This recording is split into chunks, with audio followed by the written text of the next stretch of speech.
Thanks for tuning in to this week's Catch, Hold, and Release series. The modern card market continues to be volatile. On this new episode, I'll review 9 verdicts, some obvious, a couple that might surprise you. Let's get into it. Welcome back to the Poke Ticker. Let's see what the market's telling us. The first card I want to look at is the Charizard EX SIR from Obsidian Flames. This is a nice SIR card. Over the last year, it's only up about 37%. However, you look at the last month, it's actually off about 8.5% from a top price of around 120. And then when you look at the last year, its peak price from a year ago, maybe just a little less than a year ago, 126, where right now it's down to 107, $108. So that's looking like a really good buying opportunity now that it's come off the peak highs from this year and starting to come back down. You can look at the top lists here, right in line with that 108, 107 range, one's slightly below, but everything else is right in line, a little above.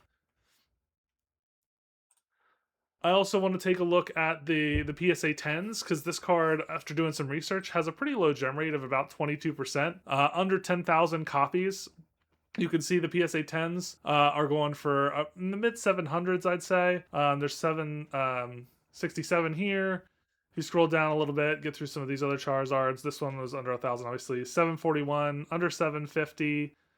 Here's another one of 700. Some pretty decent prices for the PSA 10, but this also has come down from its top price and is just about where the peak price was a year ago from that 2025 range. So very much mirroring the cost that is on the raw card as well. Because of that, I would advocate for you to pick this up. This is definitely a catch. While it may come down just a little bit further, trying to time the market perfectly is never a good idea. So you're off, a good 9% here right now from the top price. And if you were thinking about the PSA 10, you could also look at that. But the raw card really is now representing a good buying opportunity, especially as this set starts to rotate out and will no longer be in print.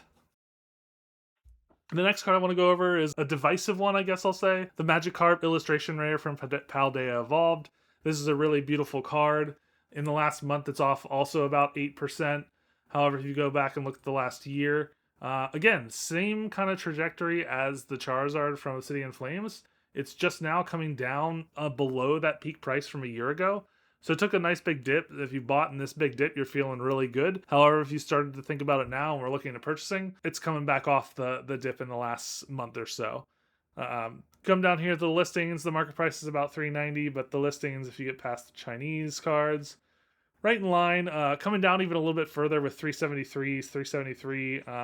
You start to get up to the 400s, 390s, so close to that market price once you get under there.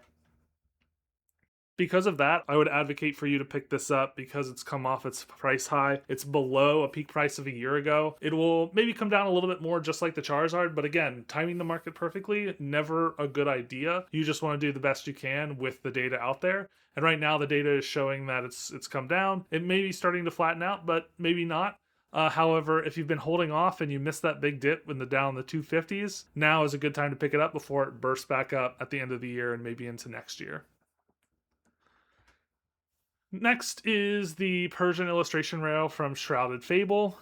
In the last month, it's only off about 2%. If you look at the last year, you can see a nice big climb of 111% essentially. It was stuck around that $40 range for a really long time, and then in the spring started to go all the way up to $85 and is now down off that $85 to the low 70s. You can see the market price here in the low 70s. You scroll down to New Mint English. Right in line, $71, $72 there. This is a really beautiful card.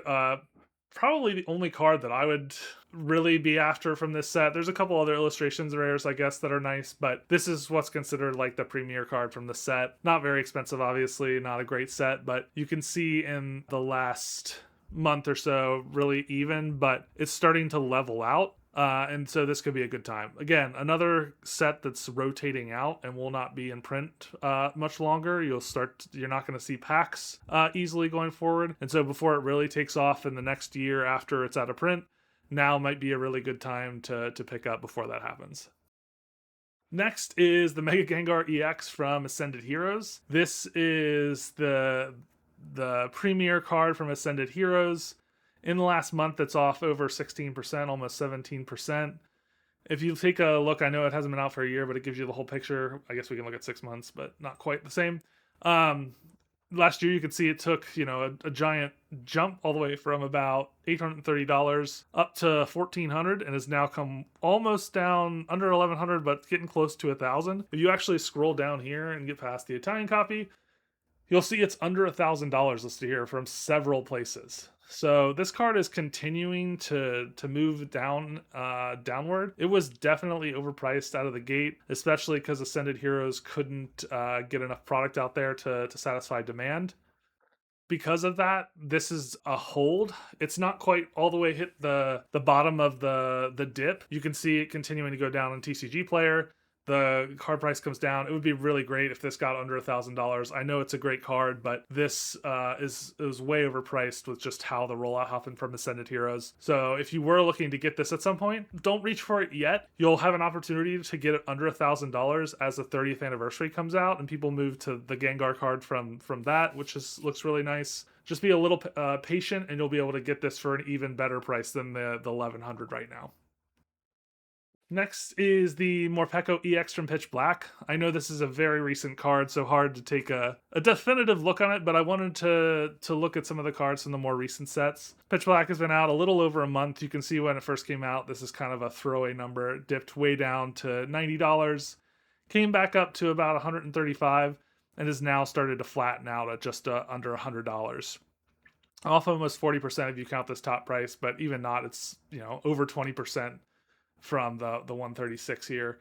If you scroll down, it's right in line with that market price. One under here, under the market price, but then everything else is in the high 90s.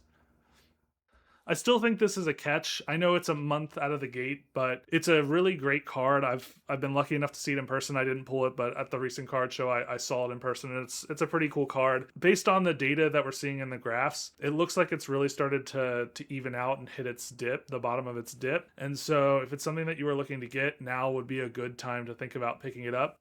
Because essentially what's going to happen here after we get through the 30th anniversary is people are going to take notice of it and then be like, oh, there's a ton of product out there. I can go try to get this card. And it's going to spike up and slowly move up once people discover it a little bit more when they're not holding back their capital for the 30th anniversary or Delta Rain.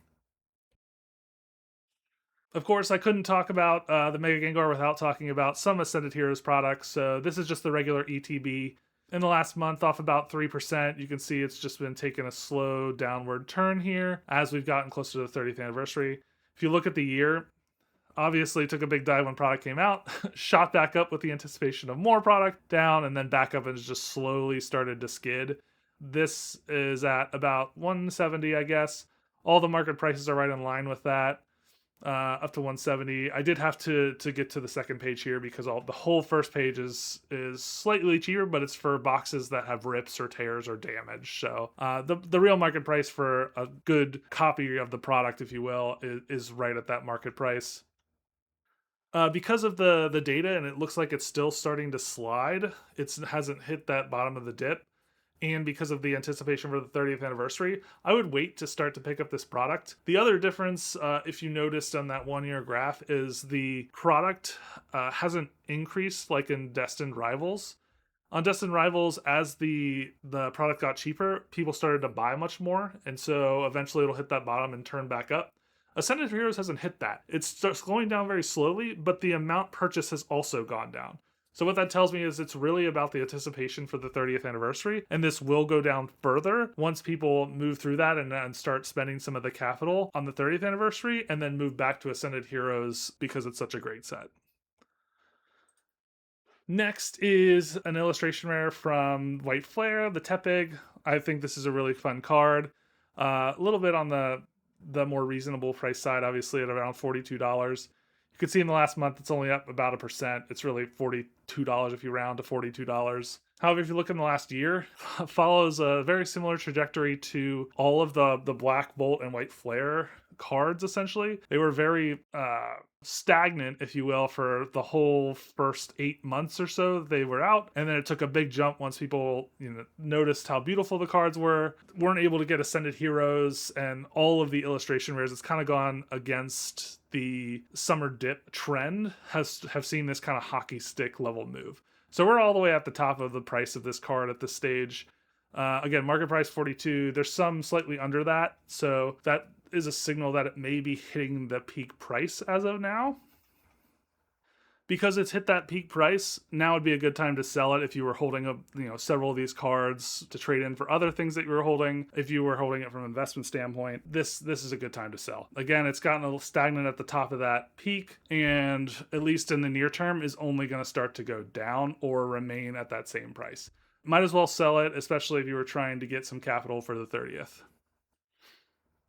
Two more cards here. These are both from the Sun and Moon era. I really wanted to look at some of those cards because they've also seen big spikes.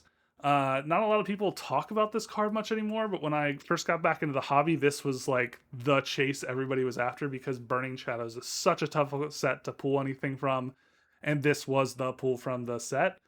So the Charizard GX, you could see not a ton of copies out there, obviously, in the last month, gone up 12%, in the last year, 30%. So not a huge jump, but up from 500 all the way to 650 about. Only 8 copies are even currently listed, with 21 sold for the whole year. But if you scroll down here, ignore the Chinese.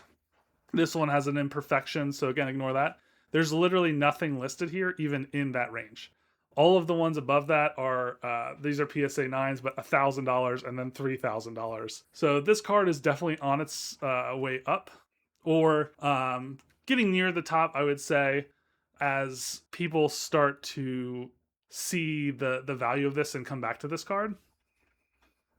Because of that, I would definitely consider this a release. While it may continue to go up, it may not. There's just not a lot of product out there on the market. I haven't even seen this card available at a card show, or obviously not much on TCGPlayer in a very long time. If you were, again, holding it from just in your binder, but it's not part of your collection really, and you're looking to get some capital for other things, now it's at the peak price and it's a good time to sell. And then lastly is this alternate art from the Cosmic Eclipse set, excuse me. The Reshiram and Zekrom GX. This is the, I guess, full art, but really the alt art. Really nice card. I had this at one point. Beautiful in person. It's very similar to the Charizard GX. Not a lot of copies out there. It's up 1%. However you look in the last year. Up from 366. Peaked around March, came down a little bit, and is now moving back up to 417. Scroll down at the listings. They're a little bit above that. Several here, 413 right in there, 430. And then you get up to the low 500s. Because of that, similar to the Charizard GX, now could be a good time to sell it if you were just holding it to trade for something else. Again, beautiful card. If you weren't thinking of selling it, you don't have to, obviously. But this is going to be at or near peak price. Maybe you'll get up to the 500s. Again, timing the market's really difficult, but it's near its peak from the last year. And these cards are really hot right now. So you could get a really, really nice trade-in value for this. That's the Catch, Hold, and Release series for this week. Thanks again for watching. If there's any cards or specific products you'd like me to review, let me know. Otherwise, I will catch you on the next video.